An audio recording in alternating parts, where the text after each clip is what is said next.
On a home her family has owned for 24 years. Now she is taking bold action to try and get her home back, and she says she has no regrets about what she's doing. New at 6 tonight, KTVU's Allie Rasmus live in Berkeley with the woman's story. Allie? Well, Frank, for that homeowner, bold action meant busting open the lock on her front door, you can see where it was, and breaking into her home that had been foreclosed on by the bank.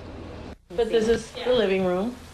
The furniture is temporary, the windows are bare, but Tanya Dennis says this was, is, and always will be her home, whether the bank likes it or not. I didn't really break back in my house, I just repossessed my home.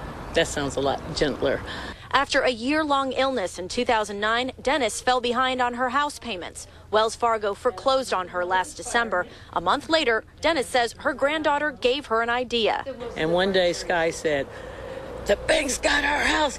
We need to fight the banks." And I said, now this is a 2-year-old that gets it. Now what am I going to do? Am I going to do something against this illegal activity? Or am I just going to let them take my house when they don't have any rights to it and walk quietly into the foreclosure night? So Dennis moved back in. And I broke back in the house on January 18th, and it just empowered me. And she's been cited for trespassing as a result of that. Wells Fargo's spokesman says the bank tried to work with Dennis, but says she didn't qualify for a loan modification. Dennis, in turn, is suing Wells Fargo on the grounds her loan was predatory and fraudulent. Every court that has ruled on the situation has found Ms. Dennis's claims to be without merit. Her case is now in appeal. In the meantime, Dennis hopes other struggling homeowners follow her example. Just imagine if everybody refused to move. What could they do? They can't put us all in jail. They can't throw us all out in the street.